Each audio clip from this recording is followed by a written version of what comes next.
جنات عدن التي وعد الرحمن عباده بالغيب إنه كان وعده مأتيا. أعوذ بالله من الشيطان الرجيم. بسم الله الرحمن الرحيم. الحمد لله رب العالمين، الصلاة والسلام على رسول الله صلى الله عليه وسلم.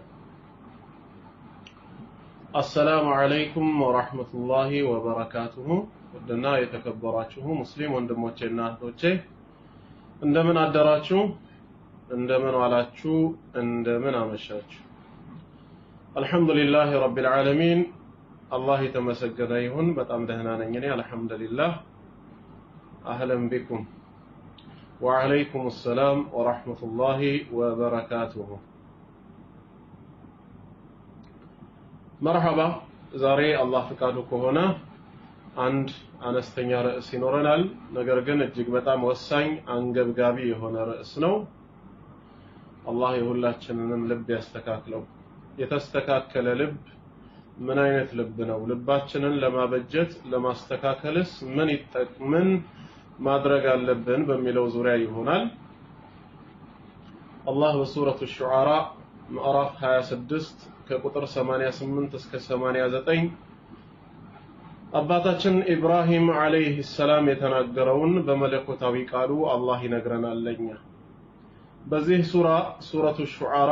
ቁጥር 26 እስከ 88 እስከ 89 ባለው أعوذ بالله من الشيطان الرجيم يوم لا ينفع مال ولا بنون إلا من أتى الله بقلب سليم. إبراهيم عليه السلام جيتاون أملاكون الله سماتن وغفر خطيئتي يوم الدين ብሎ ነበር። ከዚህኛው ቀደም ባለው አያ ላይ ኃጢአቴንም የፍርዱቀን ሰዎች ሁሉ ለፍርድ ሚዛን ባንተ ዘንድ በሚሰበሰቡበት ጊዜ ይቅር በለኝ ማረኝ ካለ በኋላ ያ ቀን ማለት يوم لا ينفع مال ولا بنون የሰበሰብናቸው ገንዘቦቻችን እንደዚሁም የወለድናቸው ልጆቻችን የማይጠቅሙበት ቀን ነው። ልጆች ስላሉት ከጀሃነም እሳት ወይም ከአላህ ቁጣ መከታ የሚሆኑት የለም። ከሀብቱ ከአላህ ቅጣት ማምለጥ የሚችል የለም። በዚሁ በዱንያ በሀብቱ አላህ የሚወደውን መልካም ነገር ካልሰራበት በዲን አልኢስላም ላይ ጸንተው የሚሞቱ ትውልዶችን ካልወለደ በስተቀር ልጆችና ገንዘብ የማይጠቅምበት ቀን ነው ያ ቀን። ኢላ መን አተላህ አላህ ዘንድ የመጣን ሰው እንጂ ቢቀልቢን ሰሊም ሰላማዊ የሆነ ልብ፣ ሽርክ የሌለበት፣ ማዕሲያ የሌለበት፣ ወንጀል ያላደገደገበት የሆነ ንጹህ ልብ ይዞ የመጣ ካልሆነ በስተቀር ልጆችም ሆነ ንብረት የማይጠቅምበት ቀን ላይ ኃጢአቴን ይቅር በለኝ በማለት ኢብራሂም አለይሂ ሰላም ጌታውን ሲለምን ነበር። ወላ ትኽዚኒ የውመ ዩብዓቱን ነው አየቱ። ወግፊር ኸጢአቲ የሚል አይደለም። ሰዎች በሚቀሰቀሱበት ጊዜ አታዋርደኝ። ያ ቀን ማለት የውመ ላ የንፈዑ ማሉ ወላ በኑን ሀብትና ልጆች የማይጠቅሙበት ቀን ነው። ኢላ መን አተላህ ቢቀልቢን ሰሊም አላህ ዘንድ ሰላማዊ የሆነ ልብ ይዞ የመጣ ብቻ ሲቀር እና አልቀልቡ ሰሊም ቀልቡል ሙእሚን ሰላማዊ ልብ ማለት የሙእሚን ልብ ነው። እና ስለዚህ ስለ ሙእሚን ልብ ባህሪ ወይም የተስተካከለ ልብ ለማግኘት ምን ማድረግ አለብን የሚለውን እናያለን። ያንን ከማየታችን በፊት ግን መጀመሪያ መግቢያ ላይ አንድ ነጥብ እንድናይ ይፈልጋለሁ። ለምንድን ነው ስለ ልብ የምናወራው? ወይም ደግሞ ከሌላ ነገር ይልቅ ቅድሚያ ለልብ የተሰጠው ለምንድን ነው? ልብ ያለውን ደረጃ በኢስላም እንድንናገር ስለምፈልግ ነው። የልብ ስራው ደም መርጨት ብቻ አይደለም። ይሄ ሳይንስ የደረሰበት ሳይንስ በምርምር ያገኘው ውጤት እንጂ ሳይንስ ያላገኘው ነገር በጠቅላላ የለም ማለት አይደለም። ልብ ደም ይረጫል ማለት ከደም መርጨት ውጪ ሌላ ስራ የለውም ማለት ግን በፍጹም አይደለም። ይሄንን ልናውቅ ይገባናል። ስለዚህ ልብ በኢስላም ውስጥ ልዩ ስፍራ አለው። ስለ ልብ ትኩረት ሰጥተን የምንነጋገረው ብዙ ምክንያቶች ስላሉ ነው። ከነዚህ ምክንያቶች መካከል አንደኛ አልቀልቡ መውዲዑ ነዘሪላህ ተዓላ አላህ የሚመለከተው ስፍራ መሆኑ ነው። አላህ የሚመለከተው ልባችንን መሆኑ ነው። ይሄን በተመለከተ ኢማሙ ሙስሊም በዘገቡ ሰሂህ ዘገባ عن أبي هريرة رضي الله عنه قال قال رسول الله صلى الله عليه وسلم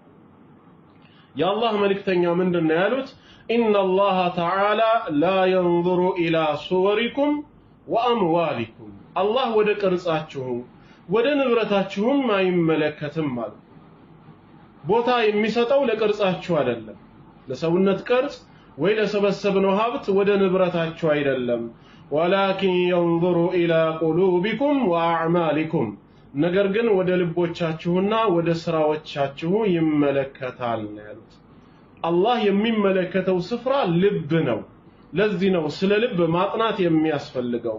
በሰው ማንነት ውስጥ ልዩ ክብር ስፍራ ያለው ትልቁ ነገር ልቡ ነው አላህ የሚያየውም ልብን ስለሆነ ማለት ነው እንደውም እጅግ በጣም ክብር ያላቸው ታላላቅ ስጦታዎች የተሰጡት ከሰውነት ብልቶች ውስጥ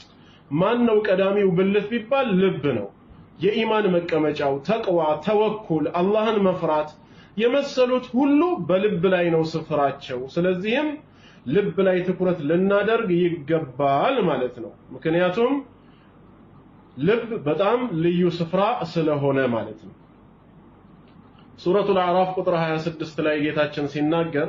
ያ በኒ አደም እናንተ የአደም ልጆች ሆይ قد انزلنا عليكم لباسا ልብስን በእናንተ ላይ አውርደናል ይላል ይዋሪ ሰዋአቲኩም ሐፍረተ ገላችሁን የሚሸፍንላችሁ የሆነ ልብስን አውርደንላችኋል ወሪሻ እንዲሁም ጌጥንም ጭምር ሰተናችኋል ወሊባሱ ተቅዋ አላህን የመፍራት ልብስ ግን ይላል በልብ ያለው ማለት ነው አላህን የመፍራት ልብስ ግን ذلك خير እርሱ በላጭ ነው የተሻለ ነው የሚለው እንግዲህ በዚህ አየት መሰረት አላህ ስንት አይነት ልብስን አውርዷል ሁለት አይነት ልብስን አውርዷል የመጀመሪያው ልብስ ውጫዊ ገላችን ነውራችን እንዳይታይ የሚሸፍነን ሲሆን ሁለተኛው ደግሞ ውስጣዊ ልብስ የሚባል ልባችንን በኢማን በመልካም ስራ የሚሸፍን ማለት ነው በላጩ ልብ ነው ስለ ልብ ትኩረት የሚሰጠው አንደኛው ምክንያት አላህ የሚመለከተው ስፍራ ስለሆነ ነው ለዚህ ነው ስለ ልብ የምናወራው እንላለን ሌላው ሁለተኛውስ ምክንያት ምንድነው ስለ ልብ መናገር ለምን ያስፈልጋል ቢባል ሰላሁል ጀዋሪህ ቢሰላሂል ቀልብ ሰውነታችን የሚስተካከለው ልብ ሲስተካከል ስለሆነ ብቻ ነው የአንድ ሰው ውጫዊ ማንነቱ በመልካም ስራም ይሁን በመሳሰሉት ነገሮች የሚያምረውና የሚበጀው ውስጡ ልቡ ሲስተካከል ነው ልብ ከተበላሸ ልብ ከጠመመ ሰውነትም አብሮ ይከተላል ይበላሻል ነው ስለዚህ የሰውነታችን መሰረቱ ልባችን ላይ ስለሆነ ስለ ልብ ቅድሚያ ሰተን መነጋገር ያስፈልጋል ነው ይህን በተመለከተ عن ابي ذر رضي الله عنه عن النبي صلى الله عليه وسلم فيما روى عن الله تبارك وتعالى قال كأبي ذر رضي الله عنه እንደተላለፈው ረሱላችን عليه الصلاه والسلام ጌታችን አምላካችን አላህ በሐዲስል ቁድሲ ላይ እንዲህ አለ አሉ ምን አለ ጌታችን ያ ዒባዲ ይላል ተመልከቱ ባሮቼ ሆይ لو أن أولكم وآخركم የመጀመሪያዎቻችሁም የመጨረሻዎቻችሁም ፍጥረት ብትሰባሰቡ وإنسكم وجنكم ሰዎችም ሆነ ጂኒ ጋኔን በጠቅላላ ብትሰባሰቡ كانوا على أتقى قلب رجل واحد منكم ታዲያ ከናንተ ውስጥ አላህን እጅግ እንደሚፈራ ሰው ልብ ብትሆኑ አለ ልክ እንደ ረሱል ሰለላሁ ዐለይሂ ወሰለም ማለት ነው ለያንዳንዱ የሰው ዘር ለያንዳንዱ ጂኒ የሳቸው አይነት ልብ ተሰጥቶት እኔን ሁላችሁም ልክ እንደሳቸው ልብ ሆናችሁ ብትፈሩኝ እንኳን ማዛደ ذلك في ملكي شيئا እኔን እንደዚህ መፍራታችሁ እኔ ዘንድ ካለው ንክስና ምንም የሚጨምረው ነገር የለም የናንተን ክብር እኔ ዘንድ ከፍ ያደርገዋል እንጂ ልባዊ ፍራቻችሁ እኔ ዘንድ ያላችሁን ደረጃ ከፍ ያደርግላችኋል እንጂ እኔን ከማንነቴ ምንም የሚጨምርልኝ ነገር የለም በዛው ተቃራኒ የመጀመሪያዎቻችሁም የመጨረሻዎቻችሁም ሰዎችም አጋንንትም ተሰብስባችሁ كانوا على افجر قلب رجل واحد ከናንተ ውስጥ አላህን እጅግ እንደሚያምጽ ካዲ ሰው ልብ ብትሆኑ ይላል ልክ እንደ ፊርዓውን ማለት ነው አጠቃላይ የሰው ዘርና የጂኒ ዝርያ ሁሉ የፊርዓውን አይነት ልብ ተሰጥቶት ሁላችሁም ብታምጹኝ ما نقص ذلك من ملكي شيئا እኔን ማመጻችሁና እኔን መካዳችሁ ለኔ የሚገባውን አምልኮ አለማቅረባችሁ እኔ ዘንድ ካለው ንግስና አንዳችም ነገር አይጎድልብኝም ማለት እኔው ነኝ የምትጎዱት እናንተው ናችሁ እያለ አላህ አልገኒይ ከባሮቹ የተብቃቃ ጌታ መሆኑን ነው የሚነግረው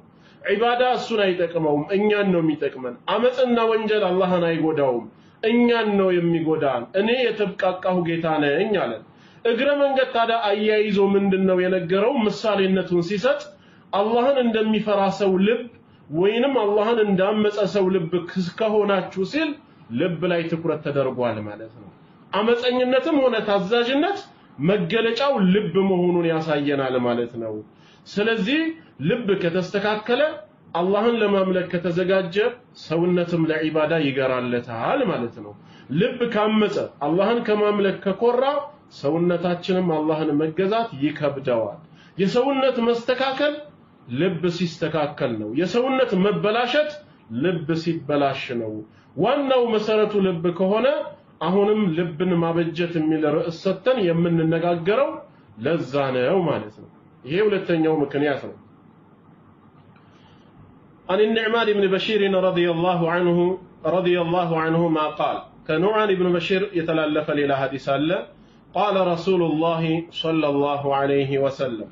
رسول صلى الله عليه وسلم من يلالو ألا وإن في الجسد مدغة أواج ሁላችሁም ንቁ አዳምጡ በሰውነታችሁ ውስጥ የምትታኘክ የሆነች ቁራጭ ስጋ አለች ሰውነታችን ውስጥ የተቀመጠች ትንሽዬ ስጋ አለች إذا صلحت እሷ ከበጀች ከተስተካከለች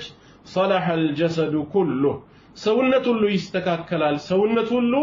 ይበጃል وإذا فسدت እሷ ከተበላሸች فسد الجسد كله ሰውነት ሁሉ ይበላሻል ألا وهي القلب አዋጅ ንቁ እሷም ልብ ነች ስለዚህም ልብ ከተስተካከለ ሁሉም ሰውነት ይስተካከላል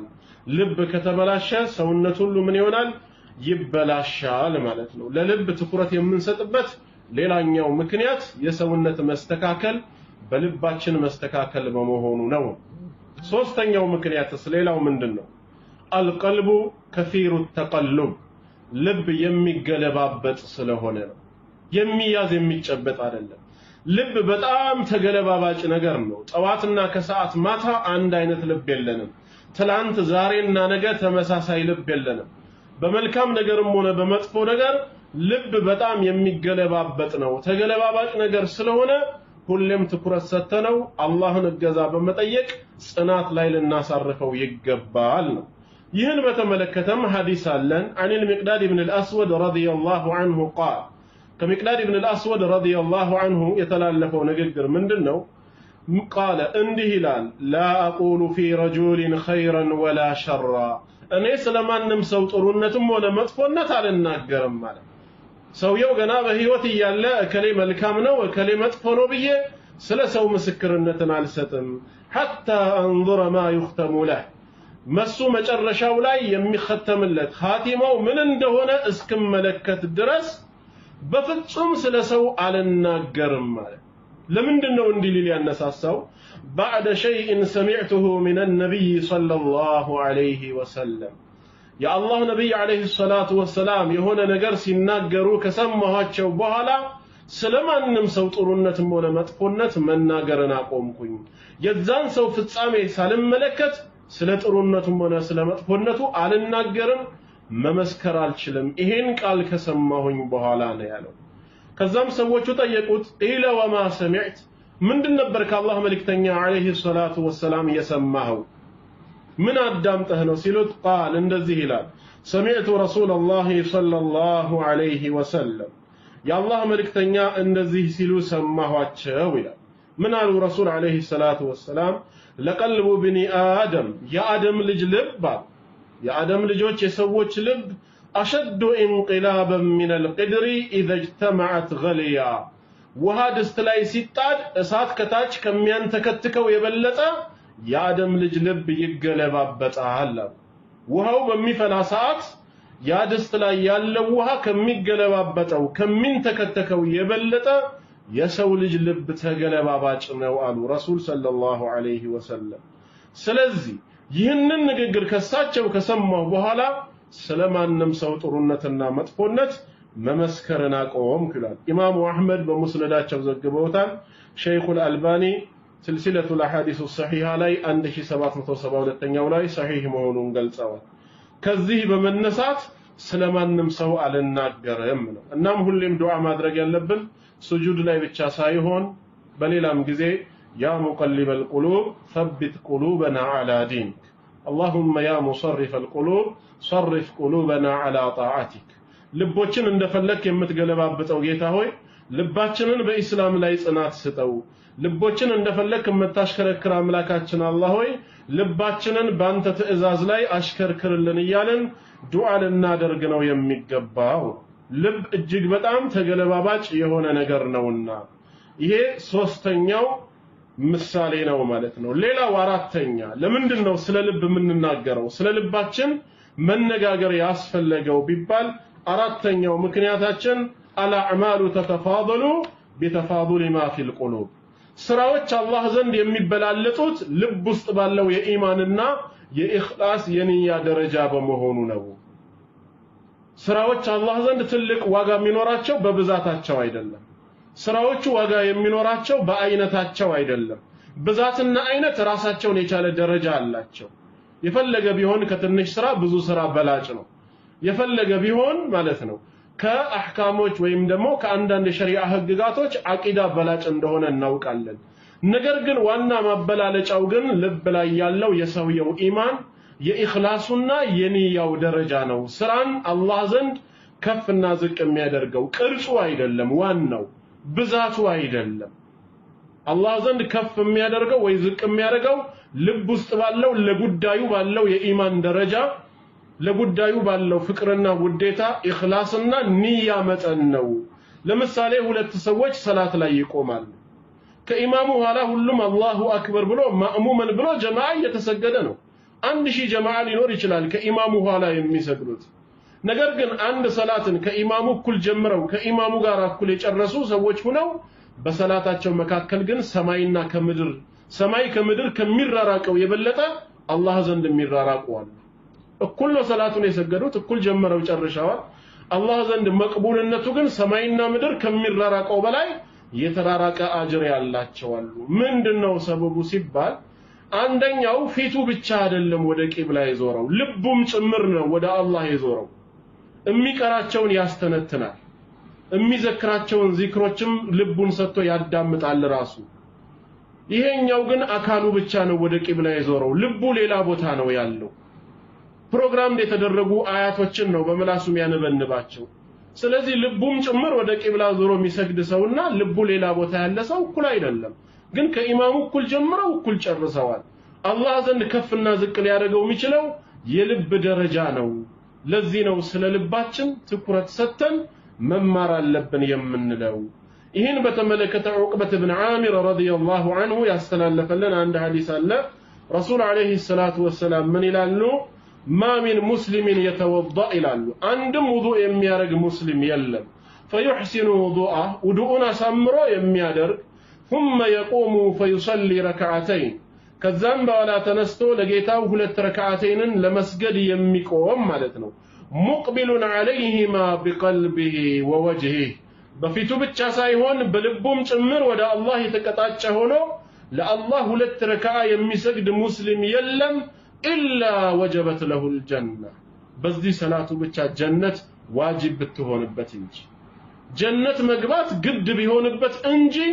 ይሄንን ሰላት የሚሰግድ ሙስሊም የለም ምን ማለት ነው ውዱእ አድርጎ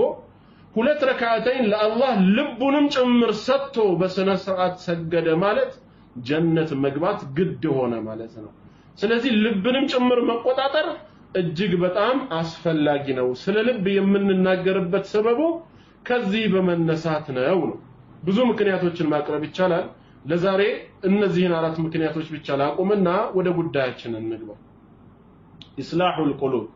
ልቦችን ማበጀት ልብን ማስተካከል ለምን አስፈለገ ቢባል ቢያንስ ላየናቸው አራት ምክንያቶች ልብ ላይ ትኩረት ልንሰጥ ያስፈልጋል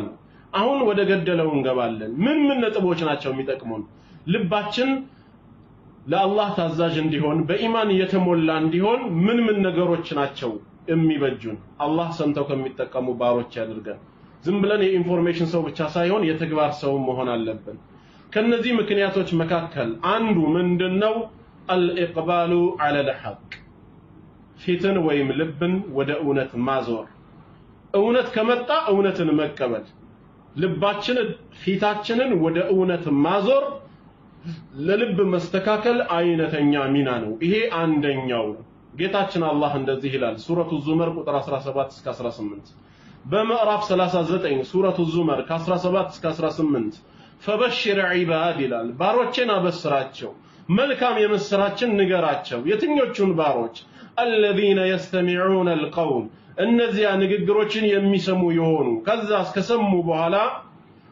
فيتبعون احسنه መልካሙንና የተሻለውን የሚከተሉ የሆኑት። ሐቁ ሲነገራቸው ያንን መልካሙን የሚከተሉ ለሆኑ ባሮቼ አበስራቸው ምን በማለት ኡላኢከ الذين هداهم الله እነዚህ ማለት አላህ ወደ ቅን ጎዳና ልባቸውን የመራቸው ሂዳያን የለገሳቸው ናቸው። ወኡላኢከ ሁም ኡሉል አልባብ ያምሮ ባልተቤት ወይም የልብ ባለቤት ማለት እነሱ ናቸው ይላል። እነማን? ንግግሮችን አዳምጠው የተሻለውን መልካሙን ሐቁን ተቀብለው የሚከተሉ ልባቸውን ለስሜታቸው ሳይሆን ልባቸውን ለቡድናቸው ሳይሆን ለሐቅ ያስገዙ ሰዎች አላህ ሂዳያ እንደሰጣቸው በራሱ ማረጋገጫ ነው። ስለዚህ ሐቅን በሐቅነቱ መቀበል ልብን ወደ ሐቅ ማዞር ለልብ መስተካከል አይነተኛ ምክንያት ነው። የከሃዲያን ልብ ግን ከዚህ ተቃራኒ በሽተኛ ስለሆነ ሁሌም ከሐቅ የሸሹ ሆነው ነው የምታገኛቸው። መሀይም ይሆኑና በዛው ሳይመሩ ሂዳያን ሳያገኙ ይቀራሉ። አላህም እንዳለው ሱረቱል አንዓም ምዕራፍ 6 ቁጥር 44 ላይ ወማ ተእቲህም ሚን አየትን ሚን አያት ረቢሂም ከጌታ አንቀጾች ወይንም ከተአምራቶቹ አንዲትም አትመጣላቸውም ኢላ ካኑ ዐንሃ ሙዕሪዲን ከሚነበብላቸው አንቀጽ ወይ ከሚያዩት ተአምር ችላ ብለው የሸሹ የዞሩ ቢሆኑ እንጂ ይላል። ይሄ ልባቸው የታመሙ የበሽተኛ ሰዎች ልብ መገለጫ ነው። ቀልባቸው የተስተካከለ ሰዎች ግን ሐቅን ይቀበላሉ ማለት ነው። ይሄ አንደኛው ቀልቡ የተስተካከለ ሰው መለያ ባህሪ ነው። ሁለተኛ ሁቡል ሐቅ ወንሽራሑ الصدر للإسلام ሐቅን መውደድ ልብን ወይም ደረትን ኢስላምን ለመማር ዝግጁ ሆኖ ማስፋት። ሐቅን የሚያፈቅርና የሚወድ ሰው ልቡን ለኢስላም ትምህርት የሚያሰፋ ሰው አላህ የተስተካከለ ልብ እንደሰጠው ምልክት ነው። ምክንያቱም ቀልቡ ሰላምተኛ የሆነ ቀልበን ሰሊም ያለው ሰው ሐቅን ይወዳል። ኢስላምን ለመማር ልቡን ለእውነት ምን ያደርጋል? ያሰፋል ማለት ነው። በሽተኛ ልብ ግን በተቃራኒው ሐቅን ይጠላል፣ ኢስላምን ለመማር ልቡ ይጠብበታል። በዚህም ሰበብ የአላህን ሂዳያ ይነፈጋል ማለት ነው። አላህ በሱረቱል አንዓም ላይ ነግሮናል። በምዕራፍ 6 ቁጥር 125 ላይ ምዕራፍ 6 ቁጥር 125 ላይ አላህ ምን ይላል? فمن يريد الله أن يهديه الله لمراو يفلقون سو ይላል ሂዳያን ሊለግሰው የፈለገውን ሰው يشرح صدره للإسلام ልቡን ደረቱን ለእስልምና ያሰፋለታል ይላል። ኢስላምን ለመማር የሰፋ ልብ ካላችሁ አላህ ኸይር ፈልጎላችኋል ማለት ነው። አላህ ይወፍቀን። ልቡን ለኢስላም ያሰፋለታል። ومن يريد أن يضله በኃጢአቱ በወንጀሉ ሰበብ ሊያጠመው የፈለገውን ደግሞ አላህ ልቡን ሊዘጋበት ሊያጠመው የፈለገውን ሰው يجعل صدره ضيقا ደረቱን ጠባብ ያደርግበታል። ሐረጃ ቸጋራ ያረጋዋል። كأنما يصعد في السماء ልክ ወደ ሰማይ ያለ መሰላል ለመውጣት እንደሚታገል ሰው ይላል። መሰላል ሳይኖር ወደ ላይ ለመውጣት የሚታገል ሰው ምንድነው የሚሆነው? አይችልም፣ ይወድቃል፣ ይፈጠፈጣል። ይልቁኑ የመተንፈሻ እንትኑም ያጥራል ማለት ነው። ልክ እንደዛው አንድ ሰው ወደ ላይ በወጣ ቁጥር የኦክሲጅን እጥረት እንደሚያጋጥመው ሁላ ወደ ላይ በወጣ ቁጥር ትንፋሽ እጥረት እንደሚያጋጥመው ሁላ አላህ የሂዳያ በርን ከዘጋበት በኃጢያቱ ሰበብ ሐቅን የመቀበሉ ሁኔታ ያከትምለትና ልቡ ጠባብና ቸጋራ ይሆናል። አላህ የተስተካከለ ልብ የሰጠው ግን ሁሌም ለኢስላም ልቡ የሰፋ ነው። ሐቅን ያፈቅራል፣ ሐቅን ይወዳል። ነገር ግን በሽተኛ ልብ ያለው ሐቅን ይጠላል። ይህም በሱረቱል ሙእሚኑን 23ኛ ሱራ አንቀጽ 7 ላይ እንደተነገረው በል ጃአሁም ቢልሐቅ ይልቁኑ እነሱ እውነቱ መጥቶላቸው ነበር ይላል መልእክተኛው እውነቱን ይዞላቸው መጣ ወአክثرهم للحق كارهون አብዛኛዎቻቸው ግን እነሱ ለመጣላቸው እውነት ጣዮች በመሆናቸው ነው ይላል ሐቅን አልተቀበሉም ጣዮች ነው የሆኑት በዚህም ሰበብ ለጥመት ተዘጋጁ ማለት ነው ቀልቡ የተስተካከለ ሰው ግን ልቡ ለኢስላም እንደሰፋ ነው ሁሌ ሐቅን መቀበልም ይወዳል ማለት ነው ሶስተኛ ቀልቡ የተስተካከለው ሰው ምን አይነት መለያ ባህሪ ያለው ኢጃበቱ ዳዕወት الإيمان وحب الازدياد منه ወደ ኢማን የሚጣሩ ሰዎችን ይቀበላል ኢማኑ እንዲያድግለት ኢማኑ እንዲጨምርለት ዝግጁ ይሆናል ማለት ነው ወደ ኢማን ጥሪ የሚያደርጉ ሰዎችን ይቀበላቸዋል ኢማኑም ከፍ እንዲልለት ጉጉቱ ይጨምራል ይሄ ለልቡ መስተካከል አይነተኛ መፍትሄ ነው ምልክት ነው ሱረቱ አሊ ኢምራን ማዕራፍ 3 ቁጥር 193 ላይ ጌታችን እንደተናገረው ምን ይላሉ ቀልባቸው የተስተካከለ ኡሉል አልባብ ያምሮ ባልተቤቶች ረበና ጌታችን ሆይ ይላሉ ተመልከቱ ምን እንደሚሉ ኢነና ሰሚዕና ሙናዲያን እኛ ሰባኪን ሰማነው አሉ አንድ ተጣሪን አንድ ሰባኪን አዳመጥነው ዩናዲ ሊልኢማን ወደ ኢማን ጎዳና ሲጣራ ወደ ኢማን መንገድ ሲሰብክ ሰማነው ምን በማለት አን አሚኑ ቢረብኩም በጌታችሁ በአላህ መኑ በማለት ሲጣራና ሲሰብከን ሰማን ሰምተንም እንቢያላንም ፈአመና ተቀበልነው አመን ስለዚህም ረበና ጌታችን ሆይ ፈግፊር ለና ذنوبنا ወንጀላችንን ከኛ ማረልን ወከፍር عنا سيئاتنا ኃጢያቶቻችንም ከላያችን ላይ አብስልን وتوفنا مع الابرار ከደጋግባሮችህም ጋራ በመግደል አጎራብተን ከመልካም ሰዎች ጋራ ግደለን ይላሉ እነማ ልባቸው የተስተካከሉ ሰዎች ስለ አላህ የሚነግራቸው ስለ ኢማን የሚያስተምራቸው ሰው ያዳምጣሉ ይቀበላሉ ስለዚህም ኢማናቸው እንዲያድግላቸው ጉጉት ካላቸው ወደ ኢማን ጥሪ የሚያረጉ ዳዒዎችንና ዑለማዎችን በልበ ሰፊነት የሚያዳምጡ ከሆነ ልባቸው ለመስተካከሉ አይነተኛ መፍትሄ ነው ማለት ነው በርግጥም ልባቸው ተስተካክሏል ሁሉ ጊዜም ደግሞ ኢማን እንዲጨምርለት ነው ሙእሚን የሚጓጓው ይህም ሱረቱ ተውባ ቁጥር 124 እስከ 125 ስለ መናፍቃን ጌታችን አላህ ሲናገር ምን ይላል ወኢዛ ማ ኡንዚለት ሱራ አንድ የቁርአን ሱራ ከጌታ አላህ ዘንድ በወረደ ጊዜ فمنهم ከነዚህ መናፍቃን መካከል የሚላል من يقول ايكم زادته هذه ايمانا እስቲ ከናንተ መካከል አሁን የወረደው የቁርአን ሱራ ኢማን የጨመረለት ማን ነው ይላሉ ይቀልዳሉ ያላግጣሉ መናፍቃኖች አላህ ግን ምን አለ فأما الذين آمنوا እነዚያ ያመኑትማ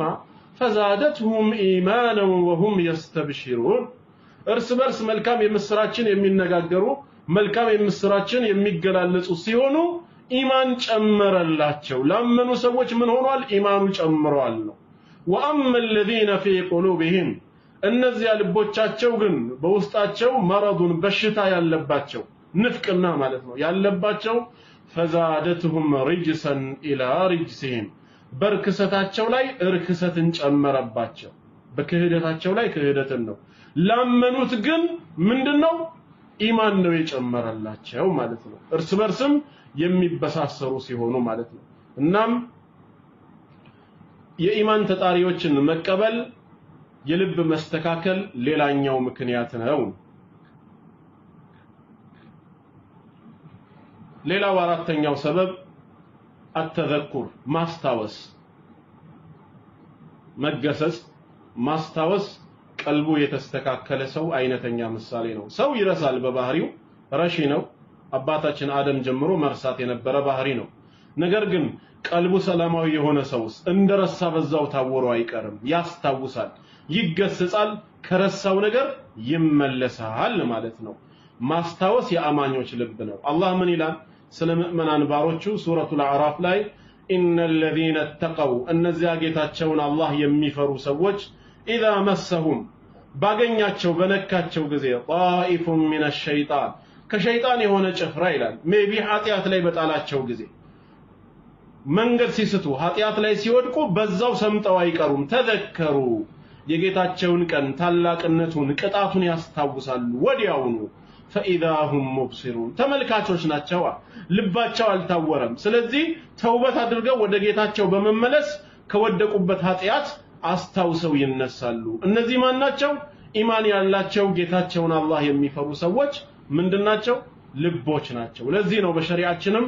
ማስታወስ የተደነገገው ሱረቱ ዛሪያት ላይ ወذكر ነው ያለው አስታውስ ገስስ فإن الذكرى تنفع المؤمنين ማስታወስ ሁሌ ሙእሚንን ይጠቅማል አማኝን ስለሚጠቅም ወንድምና እህቶች መተዋወስ አለባቸው فذكر إن نفعت الذكرى አስታውስ ማስታወስ ጠቃሚ ነች ጠቃሚ በሆነበት ስፍራ ሁሉ ላይ ገስጽ سيذكر من يخشى اللهን የሚፈራ ሰው ይገሰጻል ባንተ ማስታወስ ይመከራል ويتجنبها الاشقى ሁሌም ከማስታወስ የሚሸሸው ማን ነው እድለቢስ ነው ሸቂዩ እድለቢሱ ግን ይርቃታል الذي يصل النار الكبرى ታላቂቷን እሳት ጀሃነምን የሚገባት የሆነው ይላል አላህ ይጠብቀን እሳት ከመግባት ثم لا يموت فيها ولا يحيى ገብቶም ሰላም አይሆን ወይ ህያው ሆኖ አይኖር ወይ ሞቶ አይገላገለው ሁሌ እንደ ተሰቃየ ነው የሚኖረው ስለዚህም ማስታወስ ቀልቡ የተስተካከለ ሰው መለያ ባህሪ ነው ገፍላ ውስጥ እንዳንገባ ከገፍላ መውጣት አለብን ለዚህም አላህ ምን አለ وانذرهم አስጠንቅቃቸው يوم الحسرة የቁጭቷን ቀን ቁጭት የማይጠቅምበት ነገር ግን ሰዎች የሚቆጩበት የሆነው ቀን ከመምጣቱ በፊት ገስጻቸው አስታውሳቸው አስጠንቅቅ إذ قضي الأمر ነገሩ ሁላ ከተወሰነ በኋላ وهم في غفلة እነሱ ገና በዱንያ በዝንጋቴ ላይ ሆነው وهم لا يؤمنون በእኛ ጌትነት ሳያምኑ አለ የኔን ጌትነት ሳይቀበሉ ወደኔ ከመምጣታቸው በፊት አስታውሳቸው ገስጻቸው እዛው ዝንጋቴ ላይ ሆነው እኔን እንዳይገናኙኝ ይያለ ከዘነጋንበት ቦታ ልንነቃ ልናስታውስ ይገባናል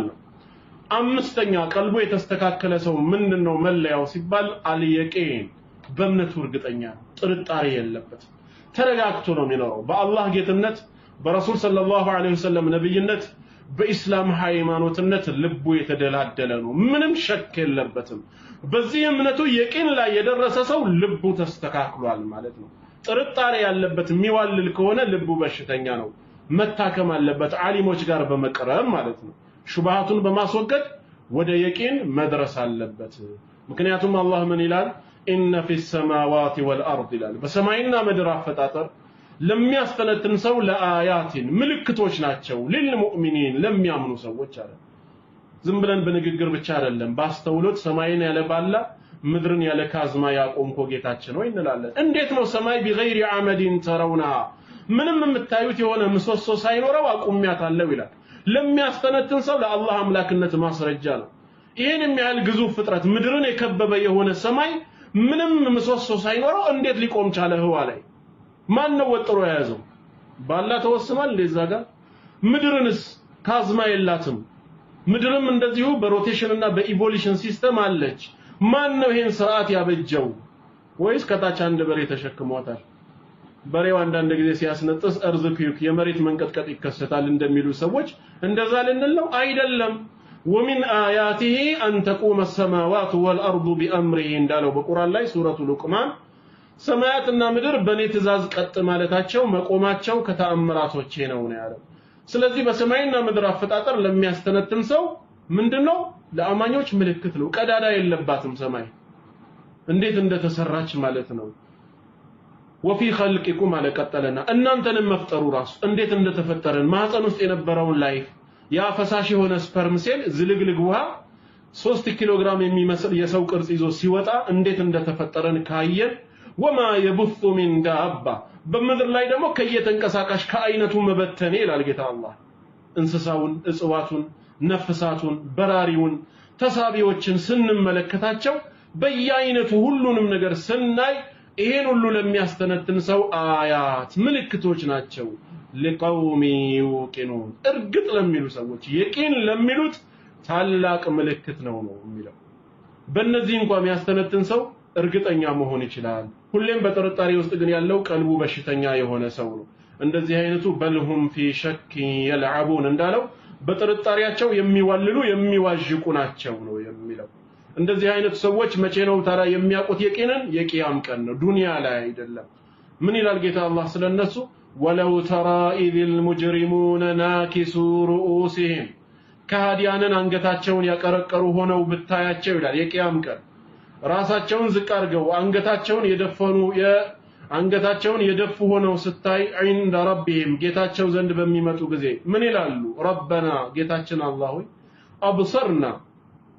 ሁሉን ነገር አሁን አይተናል ወሰሚዕና ሰምተናል ስለዚህ እርግጠኛ ስለሆነን ፈርጅዕና አንዴ ወደ ዱንያ መልሰን نعمل صالحا صالح ጥሩ ስራ ሰርተን ወደ አንተ እንመለስ ኢና ሙቂኑን እርግጠኞች ሆነናልና ይላሉ ግን አይጠቅምም ቅጣትን ካዩ በኋላ ይሄን መናገር ዛሬ በዱንያ እርግጠኛ ሆኖ መሄድ ያስፈልጋል ስለዚህም በጌታችን አላህ ጌትነት በሳቸው ነብይነት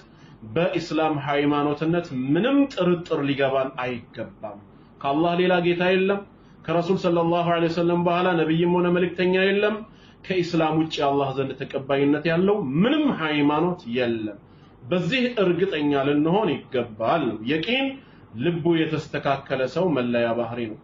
ስድስተኛው ደግሞ ሌላው ሊኑል ቁሉብ ሊዚክሪላህ አላህን ለማውሳት አላህን ለመዘከር ቀልባችን መርጠብ አለበት ረሱል ሰለላሁ ዐለይሂ ወሰለም መላስህ ሁሌም አላህን ከመዘከር እንዳይወገድ ብለው መክረውን አይደለ ቀልቡ የተስተካከለ ሰው ምንድነው መለያው ቢባል አላህን ይዘክራል በልቡም በመላሱም ዚክር ላይ ጎበዞች መሆን አለብን ብዙ ፍሪ ታይሞች አሉብን በእነዚህ ብዙ ፍሪ ታይሞች የአላህን ታላቅነት ሱብሃንአላህ ወልሐምዱሊላህ ወላ ኢላሃ ኢላላህ ወላሁ አክበር አስተግፊሩላህ ወአቱቡ ኢለይህ ሱብሃንአላህ ወቢሐምዲሂ እንዲሁም ሱብሃንአላህ ወቢሐምዲሂ ሱብሃንአላሂል ዐዚም አስተግፊሩላህ አልዐዚም الذي لا اله الا هو الحي القيوم واتوب اليه የመሳሰሉ ነገሮችን እያነሳን ጌታችንን ልንዘክረው ይገባል ሁሉ ጊዜ ምላሳችን መዘከር አለበት ሰዎች እኮ ዛሬ ሳያውቁት በነሺዳና በሙዚቃ እኮ አዳፕት አድርገዋል በጆሮአቸው የሰሙትን ነገር ሐፍዘው በመንገድ ላይ ሲሄዱ ነሺዳውንም ይነሽዱታል ሙዚቃውንም ይሞዝቁታል በዛ ምትክ ግን አላህን መዘከር ቢሆን ኖሮ ሁለት ጥቅም አለው አንደኛ መላእክታው ይመዘግባል አኺራ ምን አለን ትልቅ አጅር አለን ሁለተኛ ውስጣዊ ኩራት ይሰማናል ከዛ በኩል ከላይ መጥቶ ባጠገበ በግራ በኩል ሲያልፍ የቴዲ አፍሮን እየዘፈነ ያልፋል በቀኝ በኩል ደግሞ የሚያልፈው ነሺዳ እያለ ያልፋል አንተ ደግሞ በመሐከላቸው ስትወጣ ሱብሃንአላህ ሱብሃንአላህ እያልክ ስትወጣ ውስጥ ሐሴት አይሰማህም አላህ ስለወፈቀ ተውፊቅ ስላለ ስለዚህ ልባችን በአላህን በመዘከር በማስታወስ መርጠብ አለበት ምላሳችን በዚክር በመናገር ቁርአንን በመቅራት አፍደሉ ዚክር ቁርአን ነውና ማለት ነው ከዚክር በላጭው እንዲህ ካደረገን ልባችን ምን ይሆናል መርጠብ ይጀምራል አላህም አላ ቢዚክሪላህ ተጥመኢኑል ቁሉብ አዋጅ ንቁ እኔን በማስታወስ እኔን በመዘከር ልባችሁ ይረጋጋል ያለው የተስተካከለ ልብ የተረጋጋ ልብ እኔን በመዘከር ነው አላህን የረሳ ልብ በፍጹም ሰላማዊ አይሆንም ሁሌም እንደጨነቀው ነው የሚኖረው ስለዚህም ቀልባችንን ጌታችንን አላህን በመዘከር ሁሌም ምን ማድረግ አለብን ልናረጥበው ይገባል ቁርአን እየቀራን ዚክሮችን እያል ማስለመድ አለብን ሃናን ጀማል ነሺዳ ክልክል ነው አላልኩም በላጭ ስለሆነው ነገር እየነገርኩሽ ነው አንቺ በነሺዳ የምታጠፊውን ጊዜ አላህን በመዘከር ቁርአን በመቅራት ብታጠፊው ሰማይና ምድር ናቸው አይገናኙም ነሺዳ መሆን የሚችለው ነገር እንኳን ሆነ ቢባል ሙባህ ነው በቃ ተፈቀደ ነው ዚክር መዘከር ግን ሙባህ አይደለም ኢማ ሱነቱን ወኢማ ዋጅቡን ተወዳይ ሱና ይሆናል እንዲሁም ዋጅብ ይሆንልሻል ማለት ነው ሱናውንም ብትፈጽሚ አጅራለሽ ዋጅቡንም ብትፈጽሚ አጅራለሽ ነው ስለ አንድ በላጭ ስለሆነ ነገር መናገር ሌላውን ማንቋሸሽ ተደርጎ መወሰድ የለበትም ነገር ግን ጊዜሽን አንቺ ቢዚ ካረክሽ አይቀር አኺራ መታተርፊበት ነገር እንዲሆን ሙባህ ላይ ጊዜ ከመፍጀት መጀመሪያ ዋጅብና ሱናው ላይ ልትጠቀሚበት ይገባል ነገር ግን ራሱ ነሺዳው ቁርአን ከመቅራት አላህን ከመዘከር ቢዚ የሚያደርግሽ ከሆነ ግን ሐራም መሆኑ አይቀርም ጊዜሽን ተሻምቶ ቁርአን እንዳትቀሪ ካደረገሽ ጊዜሽን ተሻምቶ ዚክር እንድታደርጊ ካላደረገ ዚክር ካልፈቀደልሽ በሱ ቢዚ የምታደርጊ ከሆነ ያስጠይቅሻል አላህ ቃሉን ያወረደው እንድናነበው ረሱል ሰለላሁ ዐለይሂ ወሰለም ዚክር ያስተማሩን ጌታችንን እንድንዘከር ነው ስለዚህ ስለ አንድ ነገር ታላቅነት መናገር ሌላውን ሐራም ነው ማለት አይደለም ቅድሚያ ለሚገባው ግን ቅድሚያ መስጠት አለብን ለምሳሌ ስለ ወተት ጥቅም እናወራለን ወተት ብናበዛ ብንጠጣ ጥሩ ነው ያ ማለት ግን ለስላሳ ሐራም ነው ማለት አይደለም ወተት ግን ይበልጣል ነው ረሱል ሰለላሁ ዐለይሂ ወሰለም ወተት ሲሆን اللهم زدني እንዳሉት ማለት ነው እኛም ጨምርልን እንላለን እና አሁን እዚህ ቦታ ላይ ስለ ነሺዳና ስለ ዘፈን ላወራ ስለፈለኩ ሳይሆን ቅድሚያ ልንሰጠው የሚገባው ምን እንደሆነ ነው መናገር ያለብን ስለዚህ ጊዜያችንን በሙዚቃ አይደለም ልናጠፋ የሚገባው ወይም ደግሞ በነሺዳ አይደለም እንዘክር እናስለምድ ነው መላሳችን ለተወሰነ ቀናት ዚክሩን ከለመደ የኛ ሙዚቃችን ሆኗል ማለት ነው በቃ ሰዎች በራሳቸው ሙዚቃ ሲዝናኑ እኛ ጌታችንን በመዘከር አጅርንም ንያችንን አስተካክለን እንዘክር